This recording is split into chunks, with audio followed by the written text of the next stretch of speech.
શાંતિ.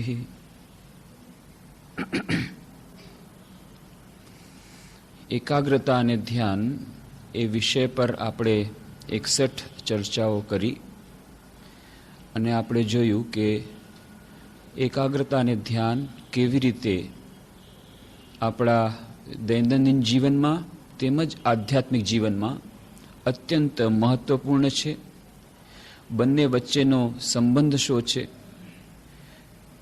બંને કેવી રીતે એકબીજાના પરિપૂરક છે અને બંને વચ્ચેનું સૂક્ષ્મ અંતર શું છે, એકાગ્રતા અને ધ્યાન પ્રાપ્ત કરવાના ઉપાયો, એમાં આવતા અંતરાયો, આ બધાની આપણે ચર્ચા કરી રહ્યા હતા.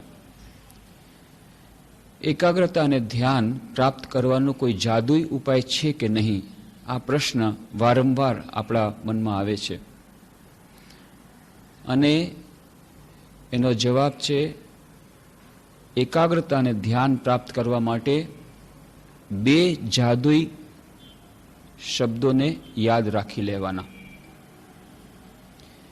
એ જાદુઈ શબ્દો છે 3.5 અક્ષરથી બનેલા અને એ સિવાય એકાગ્રતા અને ધ્યાન પ્રાપ્ત કરવાનો અન્ય કોઈ માર્ગ નથી.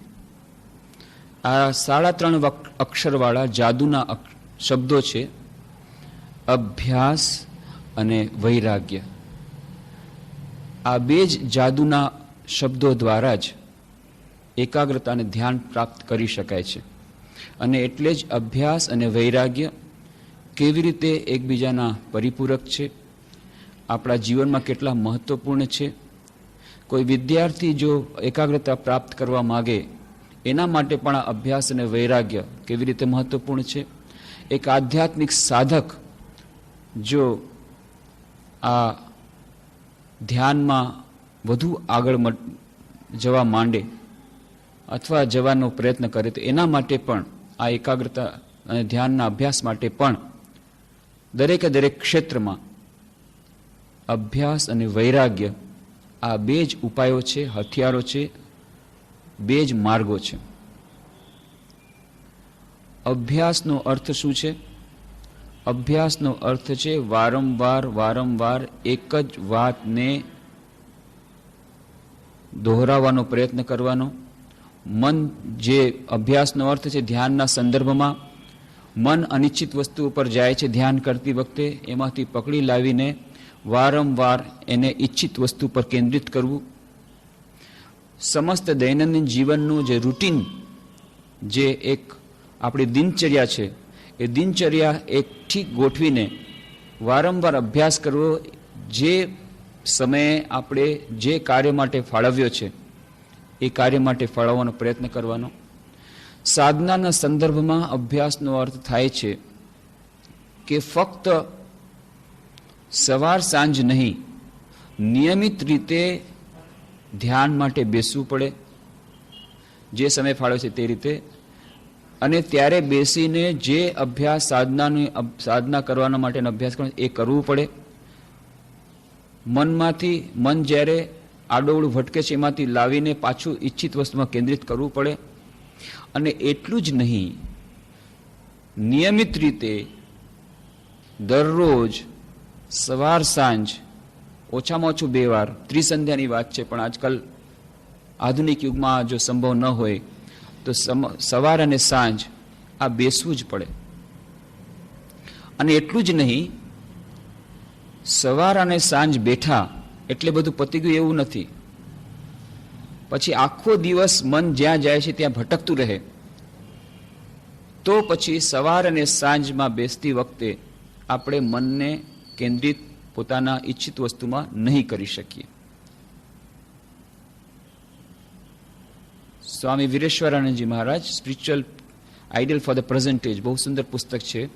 એમાં આ સ્પિરિચ્યુઅલ પ્રેક્ટિસ, આધ્યાત્મિક સાધના વિશે જ્યારે સમજાવે છે ત્યારે તેઓ કહે છે કે આપણે એમ માનીએ છીએ કે અભ્યાસનો અર્થ છે, સાધનાનો અર્થ છે દરરોજ નિયમિત રીતે બેસવું. કેટલાક લોકો તો એ પણ નથી બેસતા. ઘણા મોટા ભાગના સાધકો એમ માને છે સાધનાનો અર્થ છે જ્યારે ઈચ્છા પડે ત્યારે અભ્યાસ કરવો, મૂડ આવ્યો, મનમાં ઈચ્છા થઈ, આજે મન સારું લાગ્યું એટલે બેઠા, 15 દિવસ સુધી આપણે કામમાં મશગુલ રહ્યા. શું થાય? વિવાહનો પ્રસંગ આવ્યો છે, પરીક્ષા આવી છે, ભણવાનું આવ્યું છે, કેટલી બધી જાતના વ્યવહારિક કામો હોય, એમરજન્સી, તો ત્યારે આ અભ્યાસને મૂકી દેવાનો. પણ જે લોકો સાધનામાં જરાક આગળ વધ્યા છે, એકાગ્રતા અને ધ્યાનની સાધનામાં, તેઓ પોતે જ સમજી શકે છે કે એક દિવસ પણ જો આ સાધનામાં વિક્ષેપ પડે તો બીજે દિવસે જ્યારે સાધનામાં કોઈ બેસે તો એને એની પહેલા જેટલી મહેનત લાગતી હતી, જેટલો પરિશ્રમ લાગતો હતો એકાગ્ર કરવામાં, એથી વધુ બમણો પરિશ્રમ લાગે છે. અને જો 15 દિવસની ગેપ થઈ ગઈ, 15 દિવસનો જો ઉપવાસ કરી લીધો, મનને 15 દિવસનો ઉપવાસ થઈ ગયો, તો 15 ગણી શક્તિ એ એકાગ્ર કરવામાં લાગશે. કારણ કે આ મનને આ અનિચ્છિત વસ્તુઓમાં લાગવાનો અને ઈચ્છિત વસ્તુઓથી દૂર થવાની એક આદત લાગી ગઈ છે. અને એટલા જ માટે નિરંતર અભ્યાસની કેટલી બધી આવશ્યકતા છે કે એક દિવસની પણ એમાં ફાંક પડી જાય તો એમાં ઘણું મોટું નુકસાન થાય છે. તો કેટલાક લોકો તો આની જ મહત્તા સમજતા નથી. પણ સ્વામી વીરેશ્વરાનંદ મહારાજ એવા સાધકોની વાત નથી કરતા, એવો સાધકોની વાત કરે છે જે સાધકો ખરેખર ખૂબ જ સિન્સિયર છે, ખૂબ જ નિષ્ઠાપૂર્વક વર્ષો સુધી નિરંતર દીર્ઘકાળ સુધી સાધના કરીએ જાય છે, અભ્યાસ કરીએ જાય છે. દરરોજ સવાર અને સાંજ બંને સમય પ્રમાણે સાધના કરે છે. તેવાને માટે કહે છે કે આ પૂરતું નથી, આનું નામ અભ્યાસ નથી. તો નિરંતરનો અર્થ છે 24 કલાક ભગવાનમાં નામ લગાડવું પડે. જો ધ્યાનનો અભ્યાસ કરતા હો તો, એકાગ્રતા લાવવી હોય તો 24 કલાકની સાધના છે. 24 કલાક સવારના 15 મિનિટ દઈએ છીએ, સાંજના 15 મિનિટ દઈએ છીએ. એમને ખબર નથી જીવન કેટલું અત્યારે કષ્ટમય થઈ ગયું છે, કેટલા વ્યવહારના કામો હોય. 24 કલાક કેવી રીતે એક સાધારણ માણસ આપી શકે? કાર્ય છોડવાની વાત નથી, મનને છોડવાની વાત છે. મન ક્યાં છે? અને એટલા જ માટે કહે છે કે ધીરે ધીરે ધીરે અભ્યાસ, આનું જ નામ અભ્યાસ છે. અભ્યાસ દ્વારા એવી શક્તિ લાવવી પડશે, એવી સ્થિતિ લાવવી પડશે કે આપણે કારની વચ્ચે પણ ઈશ્વરનું સ્મરણ થાય, કારની વચ્ચે પણ આ એકાગ્રતા ધ્યાનનો અભ્યાસ ચાલુ થાય, અને પછી ધીરે ધીરે આ નિરંતર બની જાય. શું એ શક્ય છે? સંતોના જીવનમાં આપણે જોઈએ છીએ કેવી રીતે શક્ય બન્યું છે. તો એનો પુરાવો છે. ગમે ત્યારે ગમે તે કામ કરતી વખતે પણ તેમનું મન ઈશ્વરથી જુદું થતું નથી. એવા ઘણા બધા દાખલાઓ છે. બહુ સુંદર એક પુસ્તક છે, brother Lawrence, practice of the presence of God. નાનકડું પુસ્તક, practice of the presence of God. કેટલા બધા લોકોને, વીરેશ્વરજીમાં પોતે પણ કહેતા, ઘણા અમારા બીજા પણ સંન્યાસીઓ, જે સિનિયર મોંક્સ, અમારા જે બહુ મોટા મોટા સ્વામીજીઓ, એઓ પણ આ પુસ્તકની વાત કરતા. બ્રધર લોરેન્સ એ 16મી શતાબ્દીમાં થઈ ગયા. કાર્મેલાઇટ ઓર્ડરના ક્રિશ્ચિયન ફાધર હતા, ક્રિશ્ચિયન બ્રધર હતા. ખ્રિસ્તી સમાજમાં જેમ આપ જાણો છો કે ઘણા બધા ઓર્ડર્સ હોય છે, કાર્મેલાઇટ ઓર્ડર, ફ્રાન્સિસ્કન ઓર્ડર. તો એમાંના કાર્મેલાઇટ ઓર્ડરના એ બ્રધર હતા. એમાં એમ સંન્યાસી થયા હતા. પહેલાં મિલિટરીમાં હતા, પછી પગમાં ઈજા થઈ, લંગડા થઈ ગયા, એટલે તેમાં ન રહી શક્યા. પછી તેમણે આ કાર્મેલાઇટ ઓર્ડરમાં એ સંન્યાસી થયા, બ્રધર થયા. અને ત્યાં તેમને પહેલાં તો થોડું કામ સોંપવામાં આવતું આડું, અને પછી એમને કામ સોંપવામાં આવ્યું રસોડું સંભાળવાનું. રસોડાનું કામ કરતા કરતા કરતા તેઓ એટલી ઉચ્ચ સ્થિતિએ પહોંચ્યા કે એ પોતે કહે છે પોતાના અનુભવમાં, પછી બીજાની સાથે વાર્તાલાપ કરતા કરતા, કે મારે માટે કાર્યનો સમય અને પૂજાનો સમય એ બંને એક છે. એવી રીતે અભ્યાસ કર્યો. અને એ અભ્યાસ કેવી રીતે કર્યો?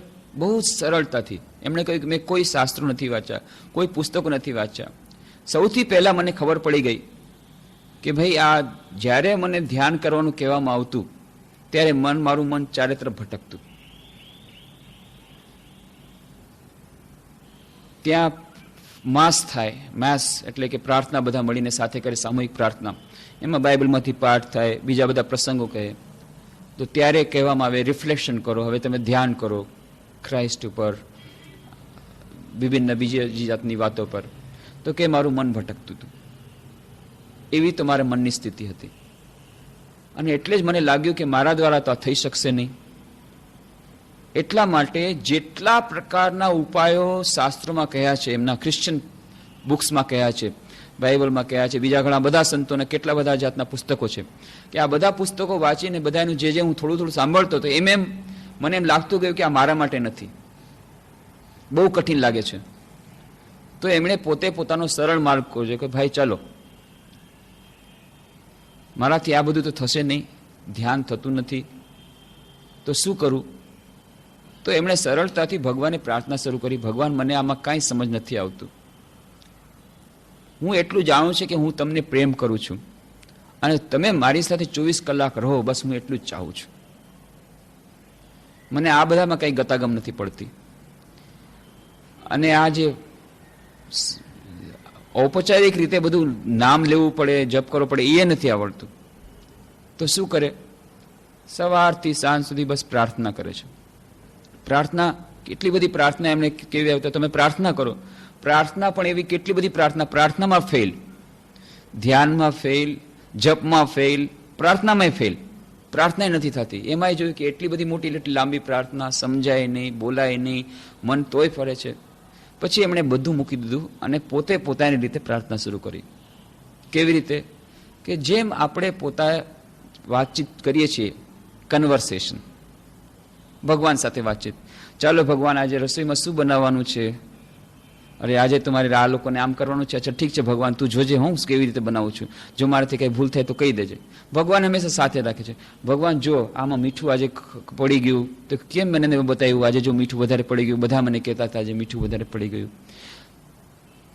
હંમેશા ભગવાન સાથે વાર્તાલાપ કરે. જે કંઈ થાય છે બધું ભગવાનની સાથે, બીજી કોઈ જાતની પ્રાર્થના જ નથી. સવારથી કહે છે ભગવાન હું જે કંઈ કરું છું ભગવાન તારા માટે કરું છું, જે કંઈ કામ કરું છું તે મને અત્યારે રસોડામાં રાખ્યો છે, મને કંઈ ગતાગમ પડતી નથી, કોઈ દિવસ રસોઈ બનાવી નથી, કોઈ દિવસ આવું સુપરવિઝન કર્યું નથી. હે ભગવાન તું જ મને બતાવી દેજે કેવી રીતે કરવું. કોઈક દિવસે એમને ત્યાં સંદેશો દેવા માટે મોકલો, ખૂબ અત્યંત કઠિન કામ હતું.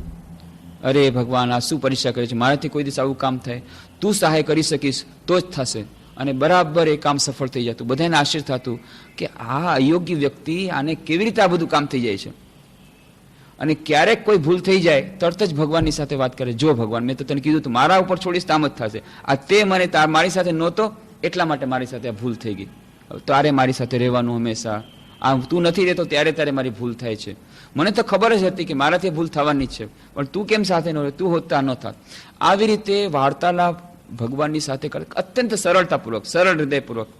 જેમ શ્રી રામકૃષ્ણ કહે છે ને, ગોવાલણનું ઉદાહરણ આપે છે કે ગોવાલણ પોતાની શ્રદ્ધા દ્વારા પાણી ઉપરથી તરી ગઈ, પાણી ઉપર ચાલવા માંડી ગઈ, પણ પંડિતજી એ ડૂબવા માંડી ગયા. શ્રદ્ધા તો ફક્ત શ્રદ્ધા અને પ્રેમ, આના દ્વારા આપણા માટે એટલી બધી શ્રદ્ધા નહીં હોય બ્રધર લોરેન્સ જેવી, પણ એક ટેકનિક, નવી ટેકનિક આપણને મળી. એ ટેકનિક કઈ? Practice of the presence of God. કે જો 24 કલાક આપણે ઈશ્વરની સાથે રહેવાનો પ્રયત્ન કરીએ, 24 કલાક આ અભ્યાસ કરીએ, ફક્ત સવારના અને સાંજના બે વખત નહીં, તો સવાર અને સાંજનો આપણો અભ્યાસ વધુ ક્વોલિટેટિવલી એનરિચ થશે. સવાર અને સાંજ જ્યારે અભ્યાસ કરીએ છીએ એ અભ્યાસમાં આપણે ફેલ જાય છે. કેમ? કારણ કે બાકીના સમયે આપણે મનને છૂટું મૂકી દઈએ છીએ, જ્યાં ભાગ હોય તે ભાગ. અને એટલા જ માટે પછી અભ્યાસ વખતે, ધ્યાન કરતી વખતે પણ મન ભાગે છે. પણ આખો દિવસ, સમસ્ત દિવસમાં એને થોડાક અંકુશમાં રાખવું પડશે, વચમાં પાછું એને લાવવું પડશે. જેમ કે સ્વામી બ્રહ્માનંદજી મહારાજ કહે છે કે before you begin to work, remember the Lord and offer you salutations to him. Do the same from time to time and also after you have finished. તો જ્યારે કોઈ કામ શરૂ કરવામાં આવ્યું, હે ભગવાન આ તારી કૃપાથી આ કામ શરૂ કર્યું છે, કામ તારા માટે છે. વળી વચમાં જ્યારે સમય મળે થોડીક મળે ત્યારે પાછું સ્મરણ કરીએ કે હે ભગવાન આ તારા માટે. વળી પાછું જ્યારે કાર્ય પૂરું થાય કે હા ભગવાને તને કામ સોંપી દીધું, આ ફળ તને પણ સમર્પિત, કર્મ પણ તને સમર્પિત, ફળ પણ તને સમર્પિત. તો એક તો થયું સવારના ઉઠીને તરત જ પ્રાર્થના, અને રાતના સૂતી વખતે પ્રાર્થના કે હે પ્રભુ આજે આખા દિવસમાં જે કંઈ કાર્ય કરીશ એ બધું તારા માટે છે, અને કાર્ય તને સમર્પિત, કાર્યનું ફળ તને સમર્પિત. રાતના સૂતી વખતે ફરી પ્રાર્થના, કાર્ય તને સમર્પિત, કાર્યનું ફળ તને સમર્પિત. આ તો એક સેન્ડવિચ થઈ ગયું, પણ પાછા નાના નાના સેન્ડવિચ બનાવવા પડે. જે સેન્ડવિચ સાધનાની વાત આપણે કરી હતી કે કાર્ય કરો, પણ કાર્યની વચ્ચે પણ શરૂઆત ઉપરમાં જે પડ હોય બ્રેડનું, નીચે બ્રેડનું પીસ, આ છે પ્રાર્થના, અને વચ્ચે મસાલો કામનો. તો એવી રીતે સવારના પ્રાર્થનાથી શરૂઆત, પ્રાર્થના ધ્યાનથી શરૂઆત, રાતના પ્રાર્થના ધ્યાનથી એનું નામ અભ્યાસ. નિયમિત રીતે નિયમિત સમયે, પણ એ સિવાય ફરી પાછું વચમાં જેમ કાર્ય કરીએ છીએ એ સિવાય નાની નાની રીતે આવા જ નાના નાના સેન્ડવિચ પાછા આખા દિવસમાં બનાવવા પડે. જ્યારે નાનકડું કામ શરૂ કર્યું, અચ્છા અત્યારે ભણવાનું શરૂ કરું છું, અત્યારે રસોઈનું કામ શરૂ કરું છું, એની પહેલા વળી ભણવાનું સ્મરણ, રસોઈ કરતા કરતા સમય મળે, ભણતા સમય મળે ત્યારે વચમાં ભગવાનની છબી જોઈ લેવાની, ભગવાનનું નામ લઈ લેવાનું, ભગવાનની પ્રાર્થના કરી. વળી પાછું જ્યારે રસોઈ પૂરી થઈ ગઈ, ભણવાનું પૂરું થઈ ગયું, ત્યારે ઓફિસનું કામ પૂરું, ત્યારે ફરી પાછું ભગવાનનું સ્મરણ. આવી રીતે જો ધીરે ધીરે અભ્યાસ થાય, અને નામ સ્મરણ પ્રાર્થના સિવાય એક નવી ટેકનિક જે આપણને મળે કે કન્વર્સેશન, ભગવાન સાથે વાતચીત. એકદમ જે ભગવાન સાથે વાતચીત, પ્રાર્થના પોતાના મનની પ્રાર્થના જેવી રીતે આપણને આવે છે. એક તો પ્રાર્થના છે કે જે આપણને ઘણી બધી ભજનો, પ્રાર્થના, સ્તુતિ આપણને પુસ્તકોમાં મળે છે, એ પ્રાર્થના સ્તુતિ ગાવું એ પણ બહુ સરસ છે. પણ સાથે સાથે પોતાના મનની પ્રાર્થના જે રીતે મનમાં આવે, અત્યારે મારી જે સ્થિતિ છે, અત્યારે જો ભગવાન સાથે હોય તો એની સાથે કેવી રીતે વાત કરીએ, એવી જ રીતે સરળતાથી વાત કરવાની, એવો પ્રયત્ન કરતા કરતા પણ આ અભ્યાસ વધુ તીવ્ર થાય છે, વધુ સફળ થાય છે. તો practice of the presence of ગોડમાં એ બ્રધર લોરેન્સ પોતે કહે છે, the time of business does not with me differ from the time of prayer. એટલું જ નહીં, એ તો ક્યારેક કહે છે કે ક્યારેક તો પ્રાર્થના સમયે મારું મન ભટકે, પણ કામ કરવાની વખતે હંમેશા હું ભગવાનની સાથે રહું છું. એવી જાતની એમને આદત પડી ગઈ છે, અભ્યાસ થઈ ગયો છે. અભ્યાસ કરતા કરતા ભગવાનની સાથે રહેતા રહેતા એમની પ્રેઝન્સમાં જાણે કે ભગવાનની સાથે જ હું છું, એમની ઉપસ્થિતિનું એમને એટલે ભાન થાય છે. અને કહે છે દેટ, એમણે કન્વર્સેશનમાં બ્રધર લોરેન્સ કોઈને કહે છે that he was more united to God in his outward employment than when he left them for devotion and retirement. જ્યારે કામ કરી રહ્યા હતા, જ્યારે કામ છોડી અને પ્રાર્થના માટે જાય છે, ધ્યાન માટે જાય છે, જે લોકો નિયમિત સમય છે, એના કરતાં પણ જ્યારે કામ કરતી વખતે ભગવાન સાથે વધુ એ સન્નિષ્ઠ હતા, ભગવાનની ઉપસ્થિતિ એમને વધારે એને ભાન થતું હતું. અભ્યાસ કરતા કરતા એવી થઈ ગયું. અને એટલે જ એ પોતે જ કહે છે, one way to recollect the mind easily in the time of prayer and preserve it more in tranquility is not to let it wander too far at other times. કે ધ્યાન કરતી વખતે મનને જો આપણે બરાબર એકાગ્રતાપૂર્વક રાખવું હોય તો એના માટેનો સરળ ઉપાય એ છે કે બીજા બધા સમયમાં જ્યારે આપણે ધ્યાન નથી કરી રહ્યા, આખો દિવસ કેટલા બધા કામ કરે, એ કામ કરતી વખતે પણ મનને એક સીમાની બહાર ભાગવા ન દેવું જોઈએ. અને જ્યારે ભાગે પકડીને પાછું લાવવું જોઈએ કે ના, આ તારું કેન્દ્ર સ્થાન આ છે. વળી પાછું એને ઈશ્વર સ્મરણમાં, ઈશ્વર ચિંતનમાં, પ્રાર્થનામાં લગાડવું જોઈએ. જે નાની નાની સેન્ડવિચ કરવાની વાત કરી, આમ કરવાથી ધીરે ધીરે, નહીં તો એનાથી વધુ કયું કામ હોઈ શકે.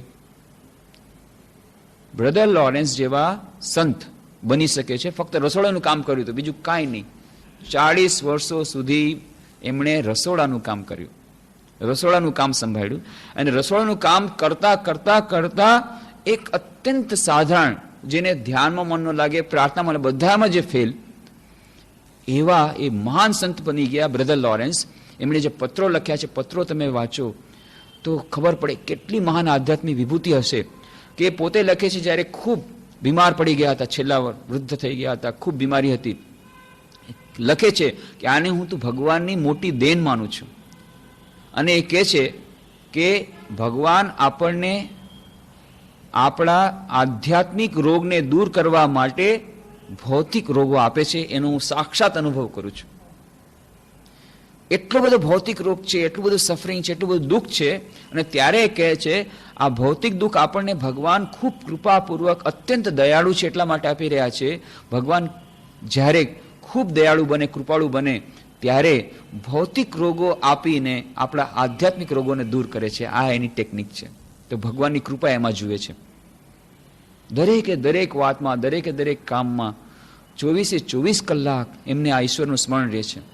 અને એ પુરવાર કરી બતાવે છે કે જે વાત આપણે પહેલાં કરી, ધ વે ઓફ એ પિલગ્રીમ, કે ક્રિશ્ચન એક વટેમાર્ગુ, એ ખ્રિસ્તી એક હતા, એ મુસાફર અચાનક એક વખત ત્યાં ભાષણ કોઈનું સાંભળે છે. કોઈ ફાધર એ કહી રહ્યા છે ભાષણમાં, બાઇબલનું એક વાક્ય છે કે તમારે હંમેશા ભગવાનનું નામ લેવું જોઈએ, 24 કલાક ભગવાનનું નામ લેવું જોઈએ, ભગવાનની સાથે યુક્ત રહેવું જોઈએ, ઊંઘમાં પણ ભગવાનનું નામ લેવું જોઈએ. અને આ વાત સાંભળે છે. બાકી બધા તો એમ વિચારે છે કે ભાઈ આ બધી વાતો છે ભાષણ દેવા માટે છે, તો એમણે દીધું. અને જે સાંભળવાળા એમ સમજે ભાષણ સાંભળવા માટે છે, બંને કાનથી સાંભળી લીધા, એક કાનથી લીધું, બીજે કાનથી નાખી દીધું. તો આ બધી ઔપચારિકતા છે. પણ આ ભાઈ એકદમ સરળ હૃદયના હતા. એ કે છે હું તો ફક્ત સાંભળવા માટે નથી જતો, સાંભળીને પાછું મારે એના ઉપર અમલ કરવો પડે.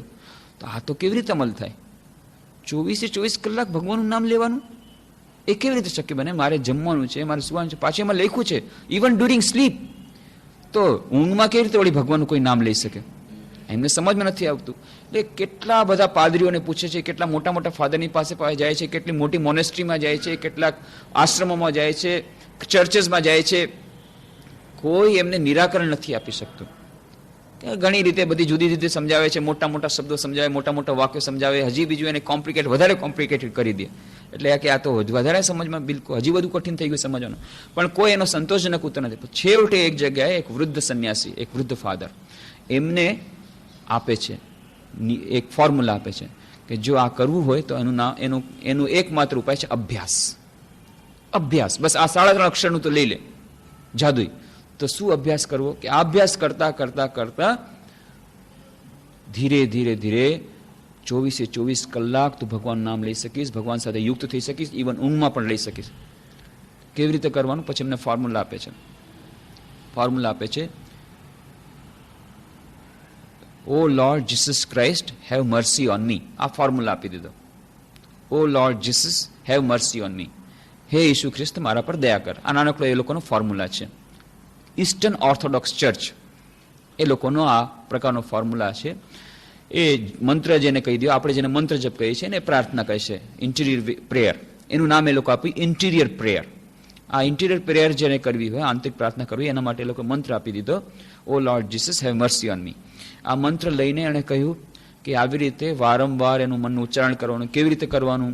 તો આંખ બંધ કરી લેવાની, ટટ્ટાર બેસવાનું, મન ચારે તરફ ભટકતું હોય ત્યાંથી એને પોતાની કેન્દ્રમાં લઈ આવવાનું, અને પછી જીસસના ઉપર ધ્યાન કરતા કરતા, ઈષ્ટના ઉપર ધ્યાન કરતા કરતા આ મંત્રનું હૃદયથી, મનથી અને મનમાં પણ મુખથી પણ મનમાં આ જપ કરતો રહેવાનું.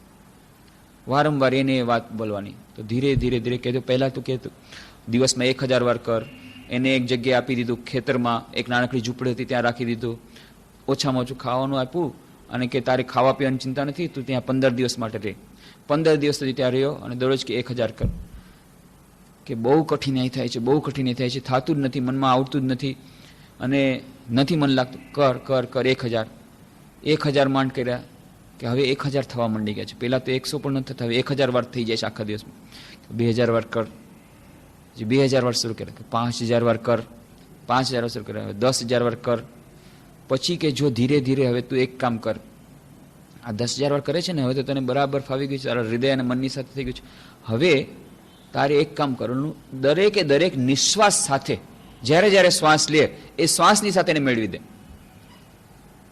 શ્વાસ લેવાનું ત્યારે એનું નામ લઈ લેવાનું, O Lord Jesus have mercy on me, O Lord Jesus have mercy on me, O Lord Jesus have mercy on me. ધીરે ધીરે એને જ્યાં પ્રત્યેક નિશ્વાસ સાથે એનું મન થઈ ગયું. હવે નિશ્વાસ આવે છે, એક પણ નિશ્વાસ એવો નથી જે ભગવાન નામ લીધા વગર આવે છે.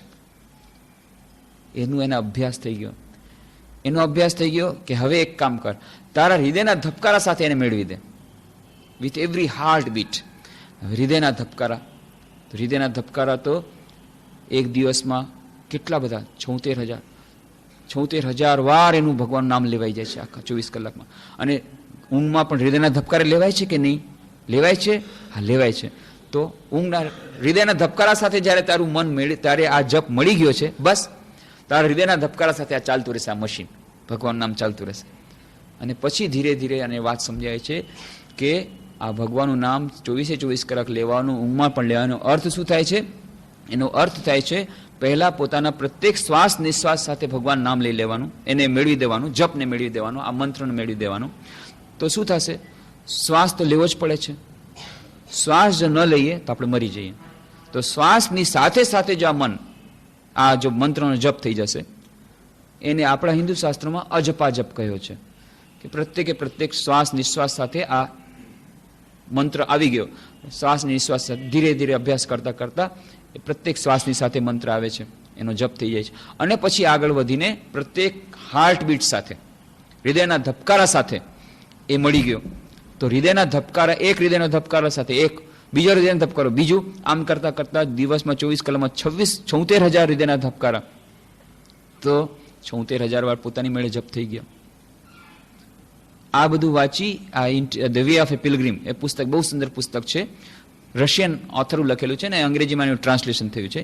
એમાં આ બધી આખી વિગતો આપે છે કેવી રીતે આ રશિયન પિલગ્રીમ એક જગ્યાએથી બીજી જગ્યાએ જાય છે, વટે માર્ગુ મુસાફર ફરતો ફરતો, સાથે કંઈ ખાવાનું નથી, પીવાનું નથી, થોડુંક ખાવાનું બેગમાં લીધું છે પણ સાથે કોઈ પૈસા નથી, એક માત્ર એકલો ફરતો જાય છે. અને કેવી રીતે એને આ મંત્રનો જપ કરવાનો, અભ્યાસ કરવાનો, આ મંત્ર એને મળે છે અને કેવી રીતે પોતે પોતાના મનને આ મેળવી આપે છે, આ બધાની વિસ્તારની એમાં બહુ સુંદર વાર્તા આપી છે.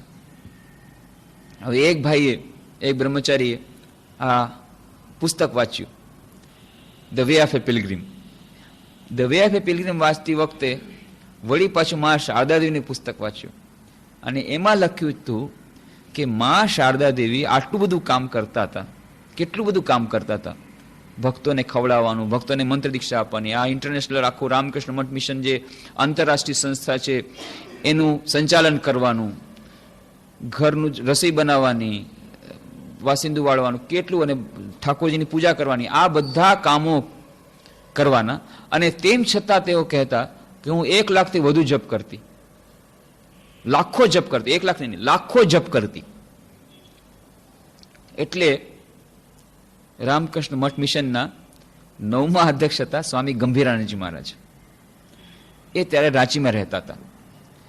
તો એમને, આ બ્રહ્મચારી ત્યારે રાંચીમાં હતા, એમણે પૂછ્યું કે સ્વામીજી આ જો વે ઓફ એ પિલગ્રીમમાં મેં વાંચ્યું છે કે વધુમાં વધુ જ્યારે તમે જપ કરો ત્યારે શું થાય, ખૂબ વધારે સ્પીડ થાય.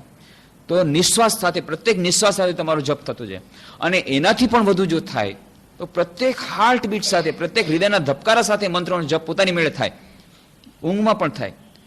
અને હૃદયના ધબકારા પણ તમે જુઓ, કેલ્ક્યુલેટ કરીને જુઓ તો કોઈના હૃદયના ધબકારા ગમે એટલા હોય, માન લ્યો 40, 45, 50, 70 લઈ લ્યો, 70 ધબકારા લઈ લો તોય 24 કલાકમાં તમારી કેટલી મિનિટ થઈ તમે ગણો, તોય 76,000, 78,000 થી નથી વધારે આવતા. 84,000 માની લો લઈ લીધા તો 1 લાખ પૂરા નથી થતા. અને મા શારદા કહે છે હું લાખો જપ કરતી હતી, આ કેવી રીતે બને? એટલે મહારાજે ઉત્તર આપ્યો, જો વાત એમ છે, બંગાળીમાં એક કહેવત છે, આ એક ફ્રેઝ છે કે હું લાખો ખૂન કરી શકું, હું લાખો રૂપિયાની ચોરી કરી શકું, હું લાખો રૂપિયા દઈ શકું, હું લાખો રૂપિયાનું દાન આપું છું.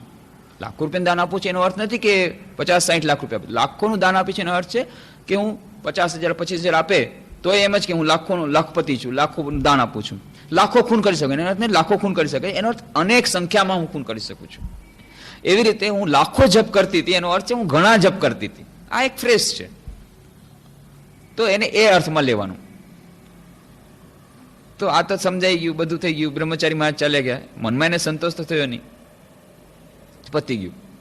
થોડા દિવસો પછી ત્યાં જ રાંચીમાં રામકૃષ્ણ દેવની જન્મ જયંતિ હતી અને રામકૃષ્ણ દેવ વિશે સ્વામી ગંભીરાનંદજી મહારાજ ત્યારે અધ્યક્ષ હતા અને રામકૃષ્ણ દેવ વિશે એમને બોલવાનું હતું. રામકૃષ્ણ દેવ વિશે બોલતા બોલતા ક્યાંથી લાઈન આડે પાટે ચડી ગઈ ગાડી, એકદમ મા શારદા દેવી વિશે બોલવાનું શરૂ કરી દીધું. ઇન્સ્પાયર થઈ ગયા, એકદમ પ્રેરણામાં આવી ગઈ, પ્રેરિત થઈ ગયા.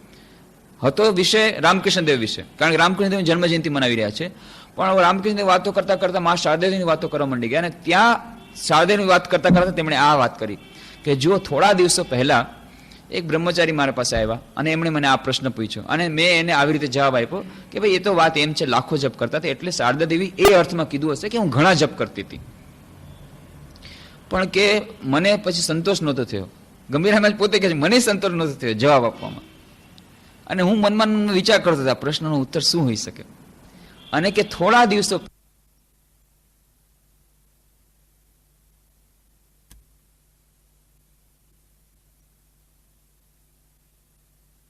ઉત્તર મળી ગયો. શું ઉત્તર મળ્યો? અમને ધ્યાનમાં ઉત્તર મળ્યો કે સ્વામી વિરજાનંદજી મહારાજ સ્વામી વિવેકાનંદના શિષ્ય હતા. મા શારદાદેવી પાસેથી એમણે મંત્ર દીક્ષા મેળવી હતી, અને સ્વામી વિવેકાનંદ પાસે એમણે સંન્યાસ દીક્ષા મેળવી હતી, અને રામકૃષ્ણ મઠ મિશનના 6ઠા પરમાધ્યક્ષ હતા. એમણે એકવાર એને વાત કરેલી, એમને ધ્યાનમાં આવી ગઈ. એમણે કહ્યું હતું કે જુઓ, મનની ગતિ અપાર છે, મનની ગતિ અપાર છે, અને માનસિક જપ એ સર્વશ્રેષ્ઠ જપ છે, અને માનસિક જપ જ્યારે કરવામાં આવે ત્યારે જપની સર્વશ્રેષ્ઠ ગતિ હોય છે, અને મનની ગતિ એ દુનિયાના કોઈ પણ રોકેટ કરતા વધુ એની ગતિ છે. કોઈ પણ રોકેટ તમે લઈ લો, અત્યારે તમારે પ્લેનમાં જવું હોય તો અહીંયાથી તમારે રાજકોટથી મુંબઈ જવું હોય તો 35 મિનિટ તો લાગે, પણ અત્યારે તમે બેઠા છો મુંબઈનો વિચાર કરો, એક ક્ષણમાં મુંબઈ પહોંચી ગયા. મનમાં પહોંચવું હોય તો મનની ગતિ કેટલી બધી ભયંકર છે.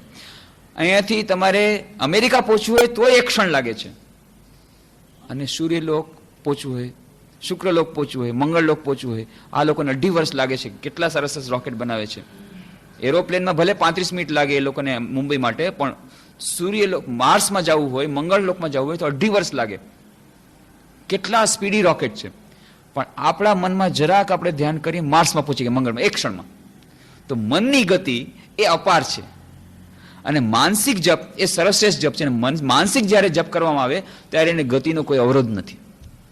અને એટલા માટે પછી એમણે કીધું કે હવે આજે હું વિશ્વાસ કરું છું, દૃઢતાપૂર્વક વિશ્વાસ કરું છું કે માં માનસિક જપ કરતા હતા, અને કારણ કે માનસિક જપ કરતા હતા, મનની ગતિ અપાર છે, તો હૃદયના ધબકારા કરતા પણ 1000 ગણી સ્પીડથી મંત્રનો જપ થઈ શકે, એની કોઈ સીમા નથી. અને એટલા માટે આજે હું એમ સમજુ છું કે મા શારદા દેવી કદાચ 24 કલાકમાં 1 જ કલાક ભલે જપ કરતા હોય, પણ 1 કલાકમાં પણ એમને માટે 1 લાખથી વધુ જપ કરવા માટે જરૂર અવશ્ય સંભવ હતું. કારણ કે એમના મનની ગતિ એટલું મન એકાગ્ર હતું, એમની મનની ગતિ એટલી હતી કે તેઓ 1 કલાક 2 કલાકમાં પણ જપ કરી શકતા, એટલા બધા. એટલે કે આજે હું દ્રઢપણે માનું છું મા શારદા દેવી જરૂર લાખો જપ કરતા, લાખ કેમ લાખ કરતા પણ વધુ જપ દરરોજ કરતા. એનું હું હવે એને લિટરલી માનું છું, એમ નહીં કે લાખો ખૂન કરવું છે એટલા માટે લાખો જપ કરું છું, એવી રીતે નહીં. ખરેખર હું એમ માનું છું કે ના, મા શારદા દેવી આ અર્થમાં એમણે કહ્યું હશે. તો માનસિક જપ એ સર્વશ્રેષ્ઠ જપ છે. 3 પ્રકારના જપ કયા છે. એક તો છે જે ઉચ્ચાર દ્વારા થાય છે, બીજા છે ઉપાંશુ, અને ત્રીજો છે માનસિક. એ તો જીવહા દ્વારા થાય, જીવહા દ્વારા થાય, ઉચ્ચારીને થાય, મોઢેથી બોલીએ આપણે, એને કહેવાય એ જીવહા દ્વારા, શાબ્દિક, વાચિક મંત્ર, વાચિક જપ. વાચિક જપ એટલે વાચા દ્વારા જે પ્રગટ થાય છે, બધા સાંભળી શકે. ઉપાંશુ હોય છે કે જેમાં ફક્ત જીભ નડે છે, જીભ ફક્ત વળે છે, જીભ દ્વારા એનું ઉચ્ચારણ થાય છે, પણ બહાર કોઈને ન સંભળાય, તમે પોતે સાંભળી શકો એટલા ધીરા સ્વરમાં, ફક્ત જીભ. અને માનસિક જપમાં વાચા પણ નથી, શબ્દો કંઈ બહાર નથી નીકળતા, અને જીભ પણ નથી હલતી, મનમાં જપ થાય છે. આ માનસિક જપ એ સર્વશ્રેષ્ઠ જપ છે. જો કે શરૂઆતમાં કઠિન હોય છે, પણ એકવાર જ્યારે થઈ ગયું તો એમાં એડવાન્ટેજ એ છે કે મનની ગતિ અપાર છે, અને ધીરે ધીરે તે મંત્ર જ્યારે મન એકાગ્ર થાય ત્યારે ઓછા સમયમાં વધુમાં વધુ જપ થાય, અને જેટલો વધુ જપ થાય, વધુ મંત્રનો જપ થાય, એટલું મન વધારે શુદ્ધ બને, એટલી મનની એકાગ્રતા વધતી જાય, એટલી આપણે બધી જાતની જે સમસ્યા અભ્યાસમાં આપણી તીવ્રતા આવી જાય. આ બધું એક સાથે બીજા સાથે સંકળાયેલ છે. તો આવી રીતે આ મંત્રોનો જપ, માનસિક જપ, એ પણ આનો જ અભ્યાસ, વારંવાર આ એક પ્રકારનો અભ્યાસ થયો. એક તો અભ્યાસ થયો નિયમિત રીતે આખું નિયમિત જીવન જીવવું. એની આપણે વાત કરીએ તો રૂટીન લાઈફ લેવી પડે, કે આટલા વાગે ઉઠવાનું, આટલા વાગે જમવાનું, આટલા વાગે સુવાનું, આટલા વાગે જપ કરવાના, નિયમિત રીતે એ જ સમયે જપ કરવાથી શું થશે કે મન એ પ્રકારે એ ત્યારે તૈયાર રહેશે માનસિક રીતે. ક્રિકેટ જે લોકો રમે છે એ લોકો જાણે છે, જ્યારે બેટિંગ કરવા આવે ત્યારે થોડોક સમય લાગે, એને કહેવાય સેટલિંગ ડાઉન ટાઈમ. પહેલા સેટલ ડાઉન થાય, અને સેટલ ડાઉન થયા પહેલા જ બોલમાં સિક્સ મારવા જાય તો ક્લીન બોલ થઈ જાય અથવા કેચ આઉટ થઈ જાય. કેમ? પહેલા ગાર્ડ લે, સેટલ થાય પીચમાં, થોડુંક બેટિંગ થોડુંક બોલિંગ જુએ, એને એનાલાઇઝ કરે, અને પછી સેટલ ડાઉન થયા પછી બેટિંગ સરસ કરી શકે. તો એવી રીતે જ્યારે કોઈ ભણવા બેસે ત્યારે પણ તરત જ મન ભણવામાં નથી લાગતું, થોડોક સેટલિંગ ડાઉન ટાઈમ એને જોઈએ છે. કોઈ ધ્યાનમાં બેસે એને પણ તરત જ મન ન લાગે, એને સેટલ ડાઉન થવું પડે, મનને જરાક એના માટે તૈયાર થવું પડે. પણ જો નિયત સમયે જો કોઈ ભણવા બેસે, નિયત સમયે જો કોઈ ધ્યાન કરવા અથવા જપ કરવા બેસે, પ્રાર્થના કરવા બેસે, તો શું થાય છે? મનની પહેલેથી જ માનસિક તૈયારી હોય છે. નિયત સમયે જો જમવા બેસે તો પોતાની મેળે ભૂખ લાગે એને. 12 વાગે ઘંટી વાગતી હોય જમવાની દરરોજ, તો પછી એક દિવસ ઘંટી બહારની નહીં વાગે પણ અંદરની તો વાગી જ જશે. કેમ? એને ભૂખ પોતાની મેળે 12 વાગે લાગી જશે. કેમ? દરરોજ એને 12 વાગે આપણે સમય આપણે આપી દીધો છે, એટલે માનસિક રીતે તૈયાર છે. 12 વાગે એટલે જમવાનું છે. એવી જ રીતે દરરોજ સવારના 5 વાગે મારે ધ્યાન કરવાનું છે. આ એક પ્રકારે મનની જ્યારે તૈયારી થઈ ગઈ ત્યારે 5 વાગે થોડાક દિવસો સુધી ભલે એને કઠિનાઈ જશે, પણ પછી એ માનસિક રીતે તૈયાર રહેશે. તો આ જે રૂટીન, એ પણ એક જાતનો અભ્યાસ કે મંત્ર, અને આ બીજી જાતનો અભ્યાસ રૂટીન લાઈફ શરૂઆતમાં બહુ કઠિન પડે છે. પણ સ્વામી વિરજાનંદજી મહારાજ કહે છે પરમપદને પંથે આ સિવાય મનને વશ કરવાનો બીજો કોઈ સરળ માર્ગ નથી. કારણ કે મન જેટલું જીવન આપણું જેટલું નિયમિત રહેશે એટલું આપણું મન નિયમિત થશે. મન જેટલું નિયમિત થશે એટલું મન નિયંત્રિત થશે. મન જેટલું નિયંત્રિત થશે એટલું મન એકાગ્ર બનશે.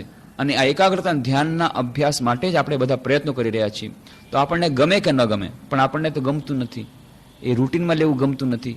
મને જ્યારે મૂડ આવશે ત્યારે હું કરીશ, મૂડ પ્રમાણે ચાલવાની આપણને ટેવ છે. એનું કારણ શું છે? બસ એ જ જે આપણે વાત કરતી, આત્માનમ રથિનમ વિદ્ધિ શરીરમ રથમેવતુ. તો શરીર એ રથ છે અને આત્મા એ રથી છે. મન પ્રગ્રવાન નરઃ બુદ્ધિમ તુ સારથી અસ્તુ. બુદ્ધિ એ સારથી છે અને મન પ્રગ્રવાન નરઃ, આ જે મન છે એ લગામ છે. પણ આ સારથી જ્યારે નશામાં હોય, ઊંઘમાં આવી જાય, ત્યારે લગામ છૂટી થઈ જાય છે, અને ત્યારે મન કહે છે હું મારી મરજી પ્રમાણે કરીશ.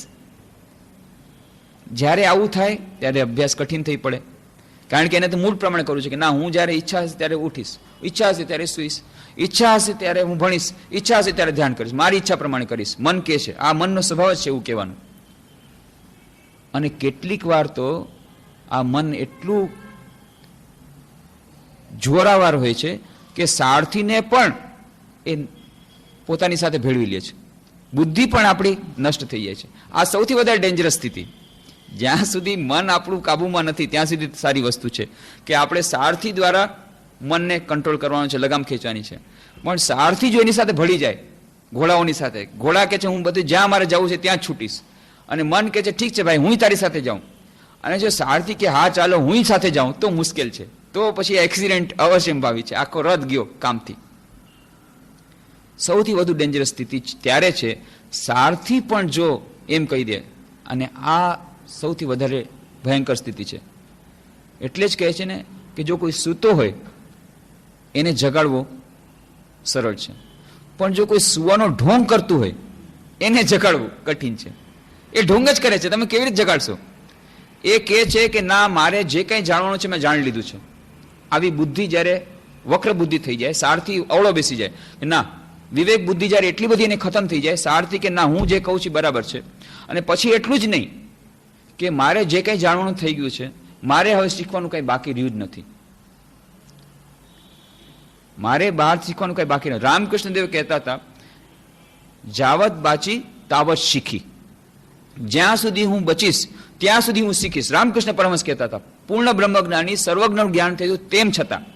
સ્વામી વિવેકાનંદ કહે છે કે આપણે હજીને વધારે વધારે કેટલું બધું જ્ઞાન લેવું છે.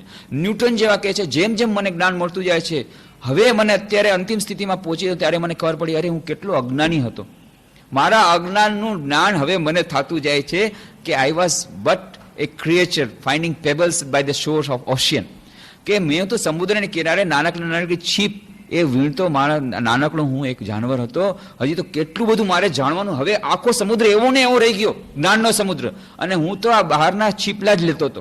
ન્યૂટન જેવા વૈજ્ઞાનિક એટલા જ્ઞાની કે છે, હવે મને ખબર પડી કે હું કેટલો અજ્ઞાની હતો. આ છે જ્ઞાનની નિશાની, કે પોતે કેટલા અજ્ઞાની છે એનું જે ભાન થાય, આનું નામ જ્ઞાન. પણ આપણે તો એવા જ્ઞાની છીએ કે આપણે બધું જાણી લીધું છે, હવે વધારે કાંઈ જાણવા જેવું નથી. અને આવી જ્યારે બુદ્ધિ થઈ જાય ત્યારે કોઈ ઉપાય નથી. જ્યારે બુદ્ધિ એ પાટલીમાં બેસી જાય કે ના, એટલા જ મેળે કહે ને કે જ્ઞાન પાપી, પાપીને પુણ્યાત્મા બનાવી શકાય, પણ જ્ઞાન પાપીને પરિવર્તન કરી શકાય નહીં. કારણ કે જાણે છે બધું, તેમ છતાં કે આ બધું સાચું જ છે. એટલે રામકૃષ્ણ મઠ મિશનના 10મા પરમાધ્યક્ષ હતા વીરેશ્વરાનંદજી મહારાજ. એમની પાસે અમે લોકો ગયા, થોડાક બ્રહ્મચારીઓ. એક વર્ષમાં એક દિવસ એવો આવે કે એમની સાથે છૂટથી વાતચીત કરી શકાય. બધા બ્રહ્મચારીઓ જાય, એમની પાસે બેસે, જેને જે પૂછે ખૂબ મજા કરે, એકદમ ફ્રેન્ક, બધું ફ્રી. એમ લાગે જ નહીં કે પ્રેસિડેન્ટ મહારાજ આવડા મોટા અધ્યક્ષ આખા વિશ્વના એની પાસે બેઠા છે. એકદમ પ્રેમથી બધી વાત કરે, જેને જે પૂછ્યું એ પૂછે. અને આવી રીતે બધી વાત ચાલતી હતી. એમણે આમ કહ્યું, જુઓ, નિયમિત અભ્યાસ કરવો પડે, આમ કરવું પડે, અને આના માટે આમ કરવું પડે, બુદ્ધિ દ્વારા આપણે સારથી છે બુદ્ધિ, એના દ્વારા કરવું પડે. ઘણી બધી વાતો કરી. પછી એક બ્રહ્મચારી કહ્યું, વાત મહારાજ આપની બધી વાત સાચી છે, પણ અમે લોકો જ્ઞાન પાપી છે, જાણીએ છીએ બધું, પણ છતાંય અમને કરવાની ઈચ્છા થતી નથી. એનું શું કરવું? એવું નથી કે એમ નથી જાણતા, પણ જાણી કરીને કરીએ છીએ. કોઈને અજાણતા કોઈ કરે તો અલગ વાત. અમે તો જાણીએ છીએ કે આમ ન કરવું જોઈએ, તેમ છતાંય અમે કરીએ છીએ. આનું શું કરવું? તો કે હા, વાત સાચી છે, આનું નામ જ્ઞાન પાપી.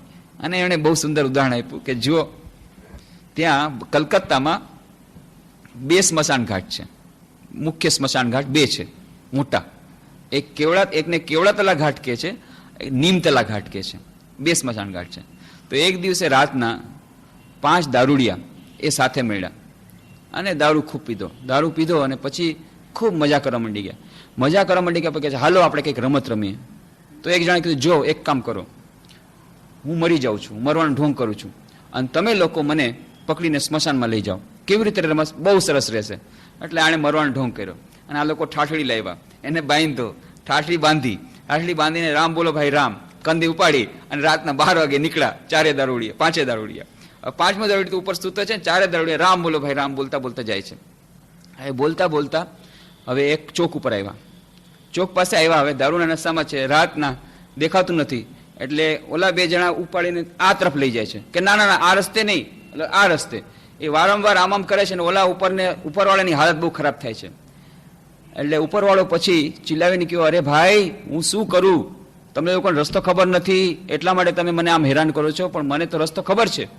હું કેવડા તલાનો રસ્તો જાણું છું, નીમ તલાનો રસ્તો જાણું છું, પણ કરું શું? હું અત્યારે મરેલો છું, તમને બોલું કેવી રીતે? અત્યારે તો હું મળતું છું, એટલે હું કેવી રીતે બોલું? એટલે હું બોલી શકતો નથી. તો મળદું કેવી રીતે બોલી શકે કે ભાઈ આ કેવડા તલા આ તરફ છે, હવે મરવાનો ઢોંગ કર્યો છે, એક્ટિંગ તો પાકી કરવી પડે. એટલે મળદું તો બોલે નહીં, એટલે કે હું આવી જાતની સમસ્યામાં પડ્યો છું. તો આપણું એવી જ દશા છે. આપણે જાણીએ છીએ કેવડા તલા કઈ તરફ છે, આપણે જાણીએ છીએ નીમતલા પણ કઈ તરફ છે, પણ બોલી શકતા નથી. કારણ કે અત્યારે મળદાનો ઢોંગ કરીને બેઠા છીએ કે અત્યારે કેવી રીતે થાય? અત્યારે આપણે જાણી કરીને ખાડામાં પડીએ છીએ, જાણી કરીને આનું નામ જ્ઞાન પાપી. તો અને પછી શું થાય છે? એવી જ્યારે અવસ્થા હોય ત્યારે બસ આખા દુનિયાને છેતરીએ છીએ, અને પોતાની જાતને પણ છેતરીએ છીએ. દલા તરવાડીની વાર્તા સાંભળતા હતા નાનપણમાં. દલા તરવાડી બહુ સરસ, એને ખાવા પીવામાં ખૂબ એને મજા આવે. હવે દરરોજ એને ઘરમાં કોણ ખાવા પીવા? વૃદ્ધ થઈ ગયા છે, દરરોજ કે નવું ખાવાનું, આ ખાવાનું, તે ખાવાનું. બધા કંટાળી ગયા કે શું આખું ખા કરે છે, પણ એને હવે તો બીજો તો કોઈ ધંધો નહીં, આખો દિવસ ખાવાનું છે. એટલે એ કે હું બધું લાવીશ, પણ તમે ખાવાનું તો મને સારું બનાવી દીધું, મારે બીજો તો ધંધો નથી. અને તમે કહો ભગવાનમાં નામ, આખો જિંદગી મેં ભગવાન નામ લીધું, હવે કે ભગવાન નામ મનમાં લાગે, એ બધું માનત નહીં થાય, મને સારું ખાવાનું. હવે ગયા એક તરફ ફરવા ગયા, જોયું તો વાડી છે, સરસ વાડી, અને સરસ રીંગણા થયા છે.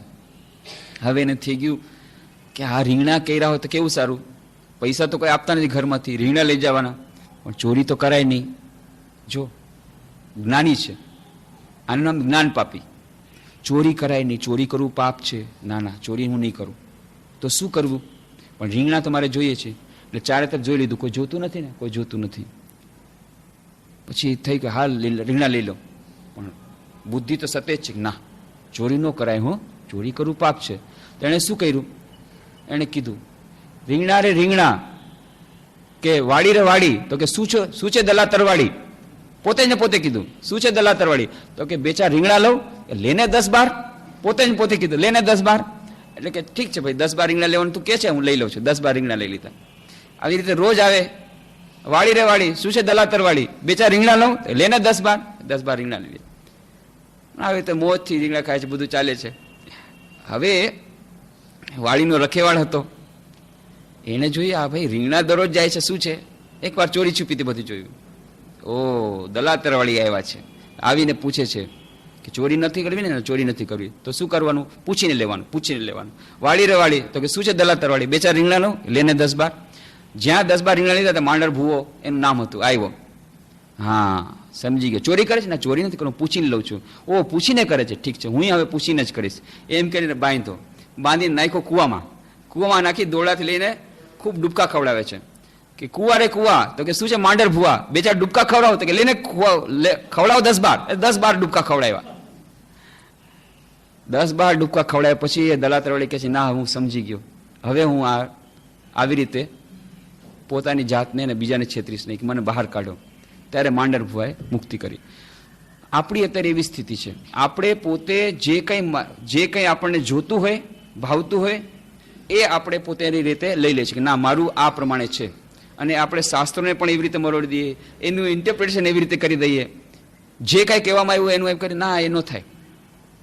એક વિદ્યાર્થીએ સ્લીપ મોકલી દીધી યુવા સંમેલનમાં.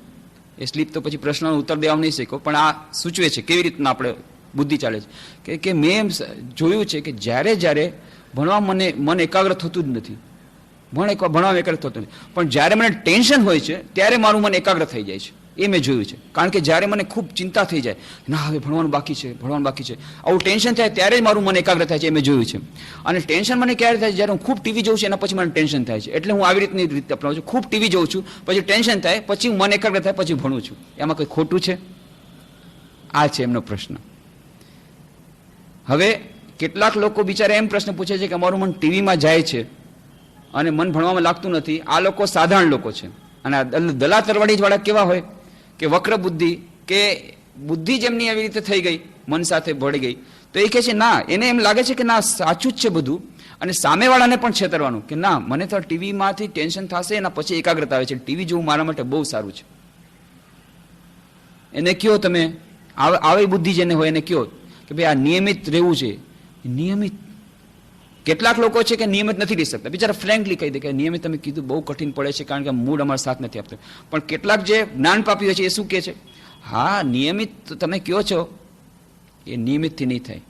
આપણે શું કરવું જોઈએ? જ્યારે મનની જે સ્થિતિ હોય એ પ્રમાણે એનો લાભ લેવો જોઈએ. એ એનું પોતે આર્ગ્યુમેન્ટ આપી દેશે, એનું આખું સાયન્ટિફિક આપણને એટલું સરસ આપી દેશે, અને એવા મોટા મોટા લોકોના ઉદાહરણ આપી દેશે કે તમે આગળ કાંઈ બોલી જ નહીં શકો. ઉદાહરણ અસલમાં એને નિયમિત નથી જીવવું, એના માટે થઈને એની બુદ્ધિ એટલી કુશાગ્ર છે, એ બુદ્ધિનો એ પોતાના મનને પરિતોષ કરવા માટેનો ઉપયોગ કરે છે. જ્યારે આવી સ્થિતિ હોય ત્યારે બચવાનો કોઈ માર્ગ નથી. કારણ કે એ તો સમજી લેજે કે મારે બીજે ક્યાંથી હવે નોલેજ જોતું જ નથી, જ્ઞાન મને પાકું થઈ ગયું છે, હવે મારે બીજાને શીખડાવવાનું જ છે. અને એ શીખડાવવું હોય તો મારી ઈચ્છા પ્રમાણે હું શીખડાવી શકીશ, અને મારે ક્યાંયથી લેવાનું નથી. એ વક્ર બુદ્ધિ એવી હશે તો પોતે એનું એક્સપ્લેનેશન સારી રીતે આપી દેશે કે ના નિયમિત જીવન એ કંઈ જરૂરી નથી. બલકે તમારે શું કરવું જોઈએ એ આપણને શીખવાડશે કે તમારે જ્યારે જેવી મનની સ્થિતિ હોય ત્યારે એનો લાભ લઈ લેવો. એમાં જ તમારે બુદ્ધિમાની છે. જ્યારે જે સ્થિતિ, જ્યારે જે મૂડ આવે ત્યારે કરી લેવાનું, ત્યારે તમને વધારે ઇફેક્ટ મળશે. તમે એને કહેશો સવારને વહેલું ઉઠવાનું, બિલકુલ નહીં. જો એને વહેલું ઉઠવું નહીં ગમતું હોય તો બધા આર્ગ્યુમેન્ટ કહેશે, એ તમારા આર્ગ્યુમેન્ટ જ પછાડી દેશે. વહેલું ઉઠવાનું બિલકુલ જરૂરી નથી. કેમ? તમને ખબર નથી. આજકાલ મોડર્ન સાયન્ટિસ્ટ લોકોએ કીધું છે, મનોવૈજ્ઞાનિક વાત કરશે કે જો તમારે જો ઇફિશિયન્સ રહેવું હોય, ઇફિશિયન્સી રાખવી હોય શરીરની અને મનનું, જ્યારે સ્વસ્થ હશે ત્યારે જ તમારી ઇફિશિયન્સી આવશે. અને તમારે મનની એકાગ્રતા માટે પણ મનનું સ્વસ્થ હોવું જરૂરી છે. અને મન અને શરીર જો થાકેલા હશે તો તમારી એકાગ્રતા નહીં આવે. એટલે મન અને શરીરને પૂરો વિશ્રામ દેવો જોઈએ. અડધો વિશ્રામ દેશો તો બરાબર નહીં થાય. અને એટલા માટે પૂરતો વિશ્રામ લીધા પછી જ તમારે ઉઠવાનું. એ ભલે ને સવારના 8 વાગે 10 વાગે, પણ પૂરતો વિશ્રામ લીધા પછી જ ઉઠવાનું. એકાગ્રતા મેળવવાનો આ જ એકમાત્ર માર્ગ છે. તમને સમજાવી દેશે. એટલે બુદ્ધિ જ્યાં ભ્રષ્ટ થઈ ગઈ, આ છે દલા તરવાળીની બુદ્ધિ, કે પોતાને ઉઠવું ગમતું નથી સવારના વહેલું. એટલા માટે કેટલાક લોકો તો માની લે કે ભાઈ મારાથી ઉઠાતું નથી એટલે મને કોઈ ઉપાય બતાવો. એને ઉપાય બતાવી શકાય. સુતેલા હોય એને જગાડી શકાય. જાગવાનો ઢોંગ કરતા હોય એને જગાડવું મુશ્કેલ છે, અશક્ય છે. કેમ? એ તો પોતે જ કહે છે ના આ બધું બરાબર જ છે, મોડેથી જ ઉઠવું જોઈએ, નહીં તો સવારના પરમાં તમને હેડેક થશે, માથું દુખશે, તમારી ઇફિશિયન્સી ઓછી થઈ જશે, તમારું મન થાકેલું હશે, તમારું શરીર થાકેલું હશે. એવા થાકેલા શરીર થાકેલા મન સાથે તમે શું કામ કરવાના હતા? આ સાધારણ કામ નથી કરી શકતા, વળી ધ્યાન શું કરવાના હતા, ભણવાનું શું કરવાનું, એ બધું નહીં થાય. એટલા માટે પૂરતો આરામ લઈ લેવો. જ્યારે ઉઠે મન કે ઉઠો ત્યારે ઉઠવાનું. આવી રીતે આર્ગ્યુમેન્ટ થઈ શકે છે. એટલા માટે સૌથી પહેલા તો જ્યાં સુધી આપણે સારથીને ઠીક નથી કર્યો, આપણી બુદ્ધિ જ્યાં સુધી શુદ્ધ નથી થઈ, વિવેક બુદ્ધિ, અને વિવેક બુદ્ધિ શુદ્ધ કરવા જો ન હોય, એક બેને બહુ સુંદર પ્રશ્ન કર્યો કે ઠીક છે મને ખબર પડી ગઈ કે મારો સારથી આવો અવળચંડાઈ કરે છે, અથવા મારો સારથી ઊંઘી ગયો છે, અથવા મારો સારથી નશામાં મશગુલ છે, મારી વિવેક બુદ્ધિ ખતમ થઈ ગઈ છે. તો એના માટે થઈને હું વિવેક બુદ્ધિને જાગૃત કરવાનો પ્રયત્ન કરું, શાસ્ત્રો પાસે જાઉં, સારા સારા સદગ્રંથો વાંચું, સત્પુરુષો પાસે જાઉં, જે લોકો મોટા છે એમની શિખામણ લઉં, નંબર 1. અને એનાથી પણ જો મારી વિવેક બુદ્ધિ જાગૃત ન થતી હોય, એટલી બધી નશામાં ચકચૂર હોય, તો બીજો મેં માર્ગ કીધો હતો કે સારથીને બદલી નાખો અને તમારા સારથીની જગ્યાએ પાર્થ સારથીને બેસાડી દો. હે ભગવાન, તમે જ મારા પાર્થ સારથી બનો, હું તમારે શરણાગત થયો છું, તમે જ મારી વિવેક બુદ્ધિને જાગૃત કરો અને મને સાચું માર્ગદર્શન આપો, શરણાગત થઈ જાઓ. આ તો માર્ગ કીધો. પણ બીજી એક વ્યક્તિને આપણે જોઈએ છીએ કે સામેવાળી વ્યક્તિનો સારથી એ નશામાં ચકચૂર છે અને અંદર બેઠેલાને એની કોઈ પડી નથી, તો શું કરવું? આપણો સારથીને તો આપણે ઠીક છે, આપણે કહી દીધું સારથી બદલાઈ નાખો. સામેવાળાને બદલાવાનું કહે છે તો એનો સારથી જ એવો છે બુદ્ધિમાન, એવો બુદ્ધિમાન છે કે ના હું બરાબર રસ્તે છું, હું બરાબર જ જાઉં છું. તો એના માટે તો એક જ રસ્તો છે, એક્સિડન્ટ. એક્સિડન્ટ થશે ત્યારે જરાક લાગશે, વાગશે, એના પછી જ સમજાશે. એના સિવાય એ સારથીની ઊંઘ નહીં ઉડે. કારણ કે તમે અહીંયાથી એના માટે એટલી જ પ્રાર્થના આપણે કરી શકીએ. સામેવાળી વ્યક્તિ જ્યારે આવી રીતે જ્ઞાન પાપી બને, આવી રીતે જ્યારે એ કોઈ પણ રીતે સમજવા જ તૈયાર ન હોય, એને તમે ગમે એટલું સમજાવો કે ભાઈ આવી રીતે વહેલા ઉઠવાના આટલા બધા ઉપાયો છે, આટલા બધા એના લાભો છે, પણ તેમ છતાં એ ન જ માનવા તૈયાર હોય અને એના માટે તેનું સામી આર્ગ્યુમેન્ટ કરે, તો પછી એના માટે તો બીજો કોઈ ઉપાય નથી. પ્રાર્થના આપણે કરી શકીએ, ભગવાન એને સદબુદ્ધિ આપો. એનો સારથી અત્યારે આવી અવળચંડાઈ કરે છે, મારો સારથી અવળચંડાઈ કરે તો હું ભગવાનના શરણમાં જાઉં, પણ એને આપણે કહી શકીએ ભાઈ તું ભગવાનના શરણમાંથી ભગવાનના શરણમાં નહીં જાય, કે મારે શું કરવા ભગવાનના શરણમાં જવું જોઈએ? હું ભગવાનમાં જ નથી માનતો, તો વળી શરણમાં શું કરવા જવાનું? પછી તો વક્ર બુદ્ધિ થાય, પછી એનો કોઈ આરો નથી. કારણ કે જ્ઞાન પાપી પછી એવી રીતે શરૂ કરી દે પોતાના ફેવરમાં. એટલા માટે આ જે અભ્યાસ, હજી એક આપણી ચર્ચા રહી ગઈ, અભ્યાસમાં જે મંત્રનો જાપ અને ધ્યાન, અભ્યાસ એ જ મુખ્ય વસ્તુ. 3.5 અક્ષરનો જાદી અક્ષર અભ્યાસ કેવી રીતે કરવો જોઈએ, અભ્યાસના માટે આપણે જ્યારે રૂટીન કરીએ છીએ એમાં કઈ કઈ કઠિનાઈ આવે છે એનો આપણે ચર્ચા કરવાનું રહી ગયું. અને બીજો 3.5 અક્ષર જે વૈરાગ્ય, એની ચર્ચા. અને પછી આ જે મંત્રોનો જાપ એ ધ્યાન સાથે કેવી રીતે સંકળાયેલો છે, અને દૈનંદિન જીવનના અભ્યાસ માટે સમસ્ત દિવસમાં કેવી રીતે આપણે બધી એક્ટિવિટીઝમાં કાર્યો કરતાં કરતાં કેવી રીતે ઈશ્વર સ્મરણ કરી શકીએ અને અભ્યાસ કરી શકીએ, એની થોડી વાત. અને બીજા જે મંત્રો, કેટલા બધા ગાયત્રી મંત્ર છે, અષ્ટાક્ષર મંત્ર છે, વિભિન્ન મંત્રો કેવી રીતે આ ધ્યાન અને એકાગ્રતામાં સહાયરૂપ થાય છે, એની ચર્ચા. ધ્યાન અને પ્રાર્થના કેવી રીતે એકબીજા સાથે પરિપૂરક છે, એકબીજાના પરિપૂરક છે, એકબીજા સાથે સંકળાયેલા છે, અને મંત્રોનો જાપ અને ધ્યાન કેવી રીતે એકબીજા સાથે સંકળાયેલા છે, અને અભ્યાસ અને વૈરાગ્યના આ એની સાધનામાં કેવી રીતે સહાયભૂત થાય છે, આ બધાની ચર્ચા આપણે આવતા શનિવારે કરવાનો પ્રયત્ન કરીશું. ઓમ શાંતિ શાંતિ શાંતિ.